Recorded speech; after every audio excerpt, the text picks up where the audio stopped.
Boa noite a todos e a todas.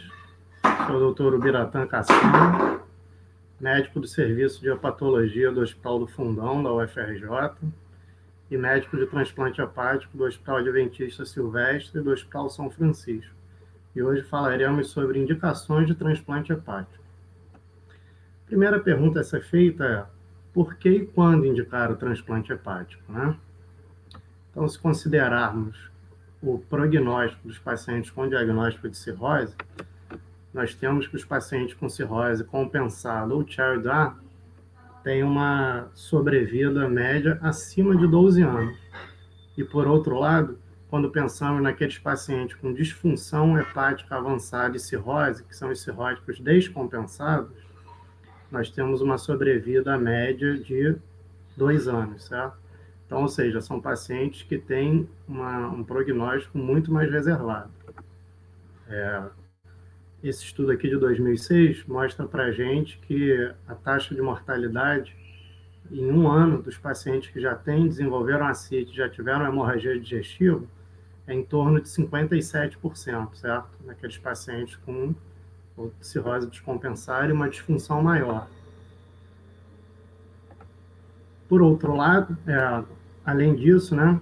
Então, ainda dentro desse tema, esse estudo aqui demonstra para a gente que a média de sobrevida em 2 anos gira abaixo de 50%, e nos pacientes Child C tem uma média de sobrevida pouco acima de 50% em um ano, né? Por outro lado, quando avaliamos o prognóstico do transplante hepático, né? Isso aqui é uma corte europeia, mas que tem excelente valia para demonstrar que nós temos uma taxa de sobrevida no primeiro ano de transplante hepático em torno de 85% a 90%. Quando olhamos após 5 anos de transplante, os pacientes têm uma sobrevida média de 70% pelo menos. Então, ou seja, os pacientes que já têm uma cirrose mais avançada, né, uma cirrose descompensada, do ponto de vista funcional, são pacientes que apresentam claramente um benefício importante do ponto de vista de sobrevida com o advento do transplante hepático. Em relação à questão da alocação de fígado para transplante hepático no Brasil, até 2006 nós tínhamos uma fila cronológica, né? Ou seja, o paciente era ranqueado, classificado para transplante, de acordo com a entrada dele na fila. A partir de 2002 no mundo e 2006 no Brasil, passou-se a utilizar o Model of End Stage Liver Disease, famoso MELD, né? Que nada mais é que um score que avalia a taxa de mortalidade do paciente em 3 meses. E é um modelo que claramente era mais justo, porque passou a alocar os pacientes não mais numa fila, mas sim numa lista, que eles são melhor classificados quando tem um quadro de maior gravidade em relação à sua doença. Mais recentemente foi adotado o mel de sódio, a partir de 2019 no Brasil, que tem uma acurácia ainda maior em avaliar os pacientes com maior gravidade. A alocação é feita também de acordo com o grupo sanguíneo, então temos uma fila ou uma lista do grupo A, uma lista do grupo B, uma lista do grupo O, né? E nos pacientes que são elegíveis à pontuação especial, eles já entram na fila com MELD de 20, após 3 meses automaticamente evolui para 24, e mais 3 meses automaticamente evolui para 29. Veremos mais à frente as indicações de pontuação especial. Então, o MELD é um score que leva em conta, o MELD de sódio, né? Que é o que é utilizado hoje no Brasil, é um score que leva em conta o valor da bilirrubina, a creatinina, o INR e o sódio sérico, né? Trata-se de um algoritmo, então, para realizarmos essa conta, há necessidade de uma calculadora, mas trata-se de um dispositivo que qualquer um pode ter acesso aos aplicativos pelo smartphone, né?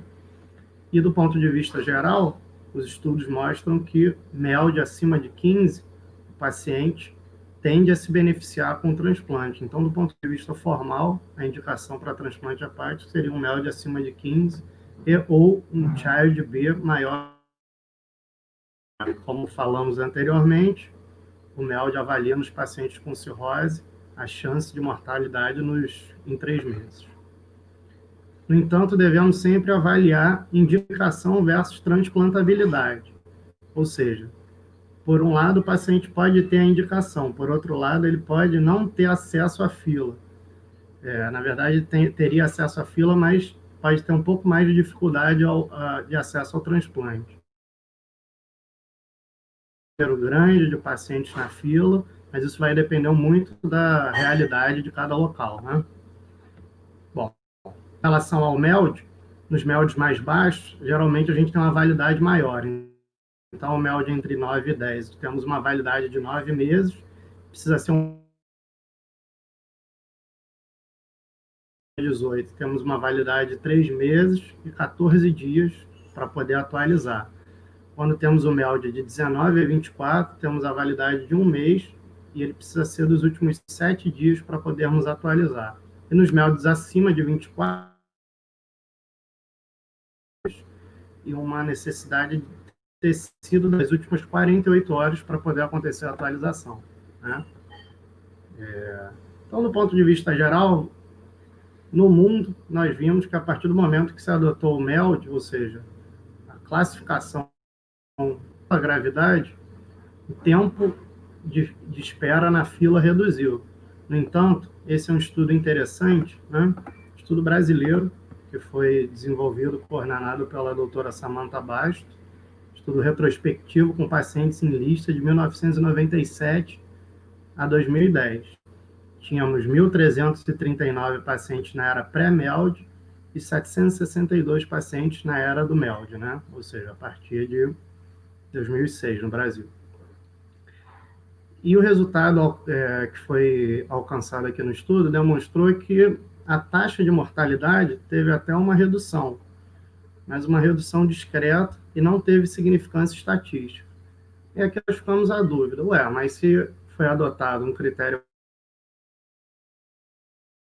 por que não teve uma redução significativa na mortalidade em fila? Porque talvez essa questão da mortalidade é mais complexo do que apenas a alocação. Nós precisamos ter, para além disso, um aumento efetivo da disponibilização de órgãos no Brasil, certo? E foi o que, a partir de um esforço nacional, né, entre as equipes de transplante, enfim, e a divulgação, a propaganda, o número de doadores por milhão de habitantes, né, vem tendo um aumento efetivo no Brasil. Você vê, eram 10,7 em 2011 para 17 por milhão em 2018, né, por dados da Associação Brasileira de Transplantes Ortotópicos. E o que a gente vê é que o que aumentou concretamente foram os doadores falecidos, né? Ou seja, os transplantes intervivos se mantiveram mais ou menos igual, mas o número de disponibilização de órgãos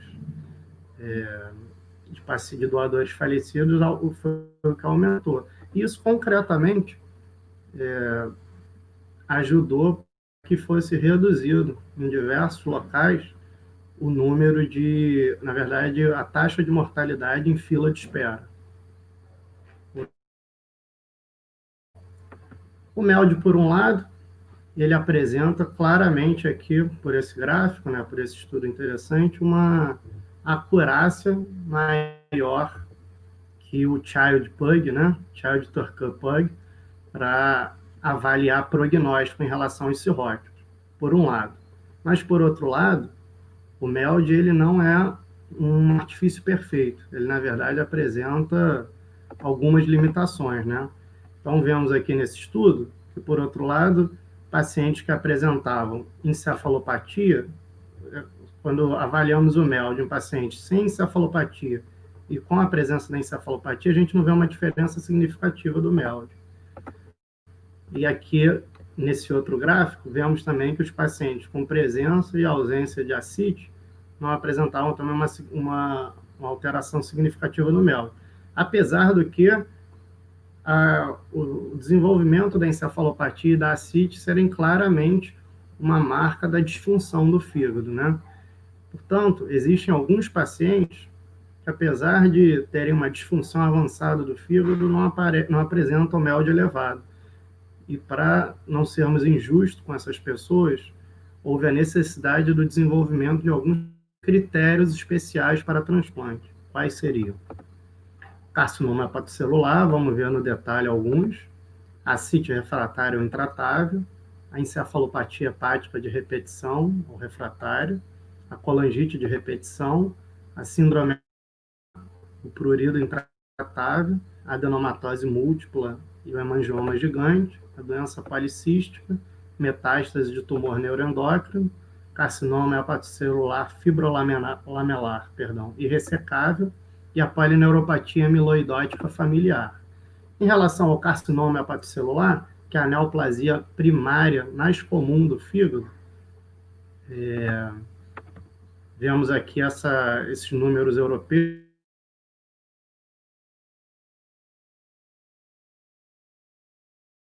foram em pacientes com neoplasia, né, de fígado, e a imensa maioria foi com carcinoma hepatocelular. Então, ou seja, o percentual de pacientes que necessitam do transplante pelo CHC, né, que seria a sigla do carcinoma hepatocelular, é alto. Mas, por outro lado, muitos desses, às vezes, são até child-R, ou seja, pacientes que têm função preservada, e não podem esperar a disfunção, porque a evolução do carcinoma ela é mais veloz e provavelmente o paciente virá a óbito por aquele motivo. Então, para ser elegível para pontuação pelo CHC, precisamos ter lesões de no mínimo 2 centímetros, né? A partir de 2019 passou a ser aceito lesões Lihades 4, que é uma classificação que considera provavelmente CHC, e a Lihades 5, que é diagnóstico de CHC, né? Classificação radiológica. A alfa-fetoproteína, que é o marcador sérico mais comum associado ao CHC, tem que ser menor que 1000. Somente CHC incirrótico, isso é importante, porque apesar da imensa maioria dos CHCs serem cirróticos, em torno de 5 a 10% dos carcinomas hepatocelulares são em pacientes não cirróticos. Esse não tem indicação de pontuação especial. E precisa estar dentro dos critérios de Milão, que seriam ter uma lesão de até 5 centímetros ou até 3 lesões com até 3 centímetros. Tá? Eventualmente, existem pacientes que estão um pouco além desses critérios de Milão. Mesmo esses pacientes, podemos eventualmente utilizar uma estratégia chamada downstage, que seria fazer uma quimioembolização com tratamento endovascular para reduzir o tamanho do tumor, o paciente voltar para o estágio de critério de Milão, né? Vou dar um exemplo na prática. Se a gente tivesse uma lesão, um CHC único de 6 centímetros, ou seja, acima desse critério de uma lesão acima de 5 centímetros, e realizássemos uma quimioembolização e a lesão viesse, por exemplo, para 4 centímetros, esse paciente que estava fora dos critérios passou a estar e, portanto, teria indicação de pontuação especial para transplante. A irressecabilidade, que nós vamos ver mais à frente, e afastar metástase pulmonar e ou trombose tumoral, que são relativamente comuns associados ao CHC avançado. Então, isso aqui é um algoritmo bem interessante, que foi publicado no Guideline Europeu de CHC em 2018, que avalia os pacientes que são passíveis de ressecção ou não. Então, a primeira questão é avaliar se o paciente tem hipertensão portal. Se ele não tiver, aí avaliamos se a ressecção é limitada ou extensa, ou seja, ressecção limitada, que seria a minor, né? Seria de até 2 segmentos hepáticos. E a major seria de 3 ou mais. E aí, se ele tiver tiver que fazer uma ressecção minor, iríamos para a avaliação do MELD. MELD acima de 9, abaixo de 9, tem um risco baixo de descompensação, 5%, e uma taxa de mortalidade pequena, de 0,5% associada ao procedimento. Então, os pacientes com MELD baixo e sem hipertensão seriam candidatos ideais à ressecção. Se o paciente apresenta uma ressecção mais extensa ou já apresenta hipertensão portal, o paciente pode cair no risco intermediário, que é uma taxa de descompensação de até 30% e uma taxa de mortalidade de 9%, ou na hipertensão portal com uma ressecção maior uma taxa de descompensação maior que 30% e uma mortalidade em torno de 25%, que é intolerável, né? Então, do ponto de vista geral, quando o paciente tem uma disfunção hepática mais significativa e ou já apresenta hipertensão portal, já são pacientes que tendem a não se beneficiar ou tendem a ter um prognóstico mais reservado com a ressecção. Então, portanto, pacientes mais indicados à realização de transplante hepático. Em relação à ascite refratária, primeira coisa é classificar, né, como ascite refratária ou intratável. Então, os pacientes que apresentam, os pacientes que chegam à dose máxima de espironolactona e furosemido, e que mesmo assim mantém a ascite, nós classificamos como ascite refratária, e a ascite intratável seria aqueles pacientes que apresentam alguma complicação com o uso do diurético, seja piora da encefalopatia, piora da função renal, hipotensão, e apesar disso permanecem com a ascite. Nesse caso, para conseguirmos a pontuação por ascite refratária, precisamos documentar a variação da creatinina e a dose do diurético intratável, ou seja, comprovar que houve concretamente uma piora da função renal com o diurético, pelo menos 3 paracenteses realizados em até 3 meses, um sódio urinário de 24 horas, né, na urina de 24 horas, baixo, e se o paciente teve histórico de PBE, hidrotórax ou necessidade de colocação de TIPS, também ajuda na pontuação especial. Em relação à situação especial por encefalopatia hepática recorrente, o paciente primeiro precisa ter um quadro de encefalopatia grau 3 ou 4, que seria o coma, né, no caso de 4, ou uma grau 2 persistente. Internações nos últimos 6 meses e precisa ter a comprovação que a internação não foi por algum fator desencadeante. Ou seja, comprovar que o paciente de fato está piorando a encefalopatia hepática por uma piora da função hepática. Documentar shunt porte sistêmico, pode ser por uma tomografia ou uma ressonância contrastada, um laudo do neurologista atestando que aquele quadro neurológico é relacionado à disfunção hepática e uma imagem de crânio, né? E, além disso, documentar drogas em uso, tais como rifaximina, lactulose, Apamers, neomicina, metronidazol, BCAA, dentre outros. Nos casos de colangite de repetição, temos que ter documentado, né, episódios de colangite nos últimos 6 meses, 6 a 12 meses, internações nos últimos 6 meses pela colangite.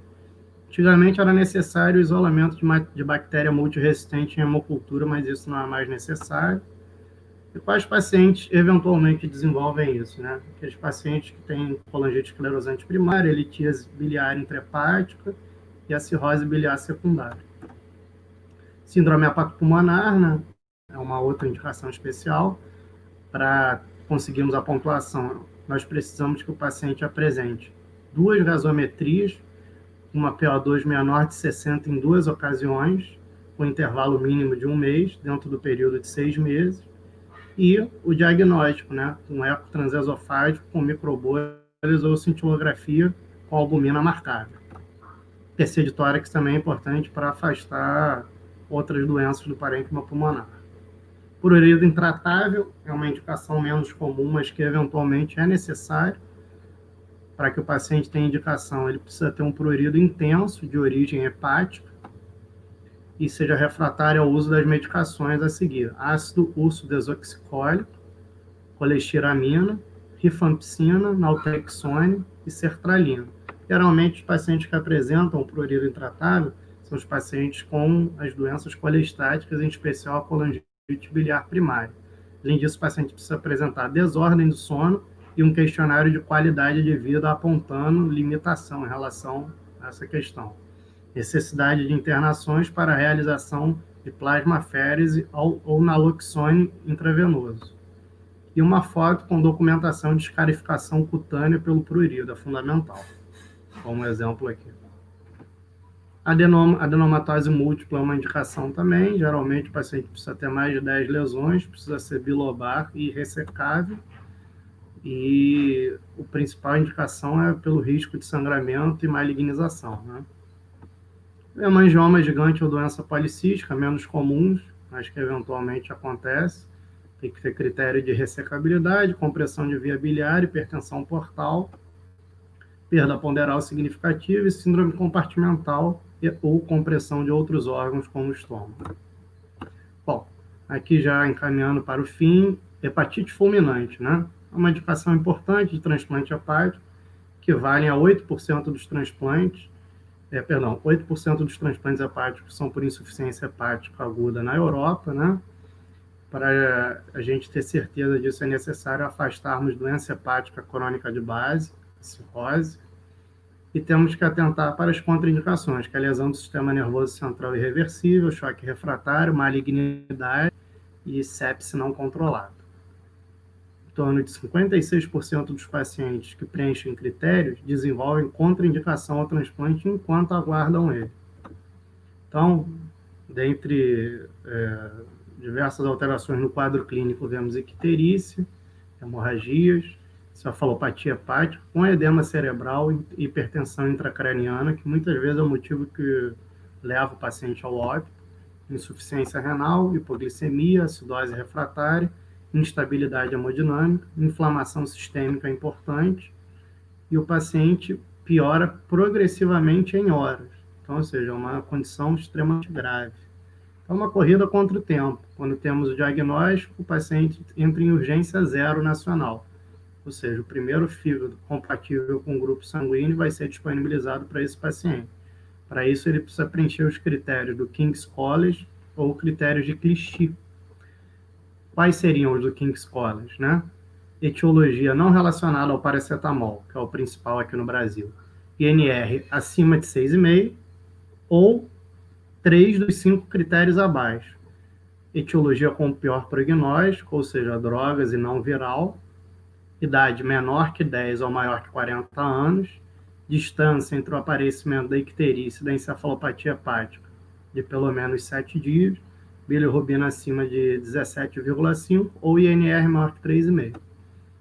O critério de Clichy, que é também utilizado, seria o paciente apresentar um quadro de encefalopatia hepática grave, grau 3 ou 4, e fator 5 menor que 20%, se abaixo de 30 anos, ou fator 5 menor que 30%, se acima de 30 anos.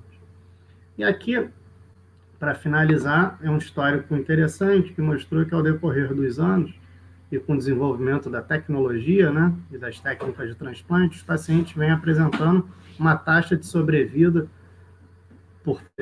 no caso de transplante por hepatite autoimune, cada vez maior. Esses dados aqui de 2000, acima de 2005 a 2008 demonstram uma taxa de sobrevida em um ano em torno de 77%. Então, gostaria de agradecer aqui o convite da Liga de Transplantes, da UFRJ. Estamos à disposição para qualquer dúvida ou esclarecimento. Boa noite a todos e a todas.